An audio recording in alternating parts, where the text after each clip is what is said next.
than you thought. Still a great fight. Beautiful fish. Yeah, just a gorgeous rainbow. I'm gonna try to slide down here so I can get a net on John here.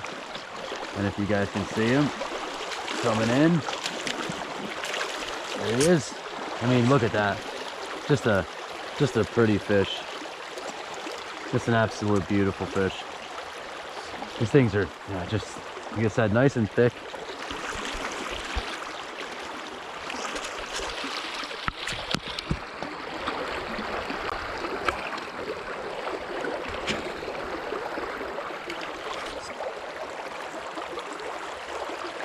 Hooked right in the jaw. That's the beauty with these floats, is you very rarely gut hook a fish with these floats. I don't know if you can see that, but it's a nice, probably 15, 16-inch rainbow. Yep. We're gonna send him back. There he goes. Like I said, God bless them with heavy camouflage on the top, but that red stripe on the side gives those bad boys away. Underwater, anyway. So this is what we're doing, guys. Like I said, we're shooting some longer video today instead of some of just the classic clip catches that we've been shooting. You know, like I said, we just want to give everybody some raw footage of kind of what we do out here. Oops, thought I had one there. There's a little obstruction there where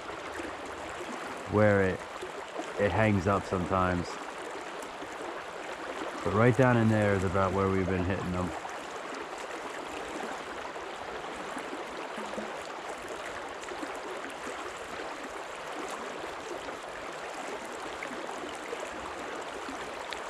And that's the beauty of flow fishing. I mean, you guys can see we're fishing a good 75 yards downriver, maybe 50 yards downriver, and we're able to fish the entire stretch of river.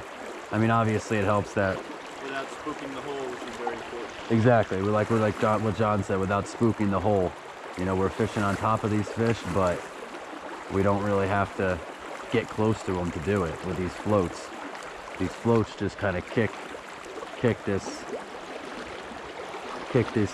fish, our bait or whatever we're using downriver. And I mean, it's pretty wild. Like you can see my cast is pretty close right there. I mean, we catch fish. Oh, I just missed one right there. If you guys, I hope you saw the float go down, but I just missed one. You catch them right there, right at your feet. And again, these fish have been in here for, you know, quite some time, so their attention to detail is pretty impeccable. We notice a lot of times that when we walk down on a hole, it takes a little bit to catch fish because they spook out. They're not really used to seeing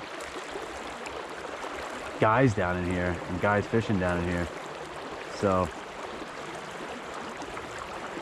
any little bit can spook them. There's also an eagle that cruises around this section, so that scares them. Johnny's been down here and has had a giant wake follow his pink worm back up, which we think was a muskie. There's a little one, which we think was a muskie, which also scares these fish. So there's a lot of stuff. I think this is a little bass. We do get smallmouth in here too, and I never gotten a sunny, but this might be it right here. We did catch a couple sunnies here. Oh yeah, there you go. There's my first one. Even the sunny's got good size to them here. The pumpkin seed. Yeah. You know, with the float fishing, it's not just putting the float on and casting it. You have to, you know, you're setting the depth, you're setting, you know, the tapered weights. You're also, you know, picking a line diameter. Most of the time we're running 4-pound tests. The water's a little dirtier today, so you could probably get away with some, you know, Heavier test. thicker stuff. We're using pretty small hooks. I believe I have a 14 on. I think Ben's using a 10. But he's hiding it inside of a pretty decent sized worm. So it's all that little stuff, you know. And if something's not working, you have to adapt. Absolutely. And I mean, the flies that we've caught them on in here, I mean, I mean, we've fished this tributary and caught fish on flies that I mean, right off the ground for John and I, we're standing in the water. We put them down to see what they look like in the water, and we can't even see them. And these fish are crushing these flies. So it's pretty amazing what these big natural fish will actually eat. Like I said, today I'm switching up the approach. I've never actually used night crawlers in here. I'm giving it a shot today because we've had rain the last few days, and it's just kind of tapered off. So with the rain, obviously washes in a lot of night crawlers, and with that, hopefully washes in some big trout, which so far it seems to be working. But we'll switch up in a few. We'll probably switch over to some flies. Johnny's, you still running a salmon egg? No, I have a worm on. Johnny's got a pink. You got a night crawler on? Johnny's got a night crawler on now, so we'll see what happens here. Yeah, right down in there is where I was picking them. I don't know if you guys can see the float. Oh, there it is. Something? Johnny got something. See, that's the hit zone right there. It looks like a little bass. I don't know, a little sunny. Sunnies really haven't been hitting, but now the last two we've hit.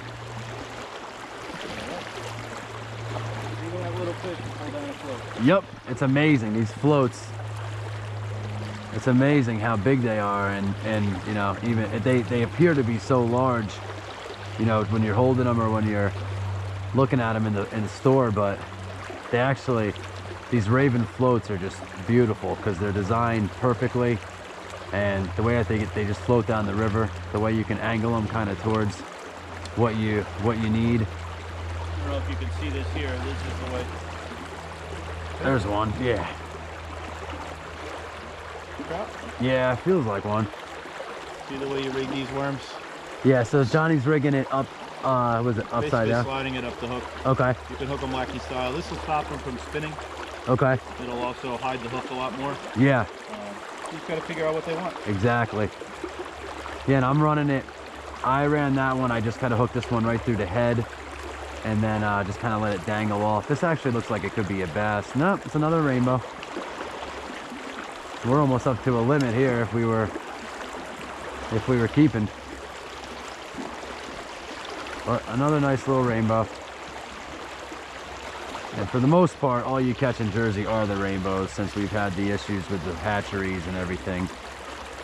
Thank you. Thank you. So pretty much, years ago when John and I were kids fishing in rivers all over Jersey, we used to catch everything. We used to catch rainbows, brownies, brookies, all types of fish. But ever since the hatchery, the issue with the hatchery and the viruses, they'll still stock brownies privately in lakes and things like that, and ponds by us, but they will not stock them in the rivers any longer. So it's tough to catch a brownie, a nice sized brownie anymore. But he's hooked beautifully right in the top of the mouth. Send him back without it. It's amazing how, for a little fish, how much power this thing has. It's just amazing. But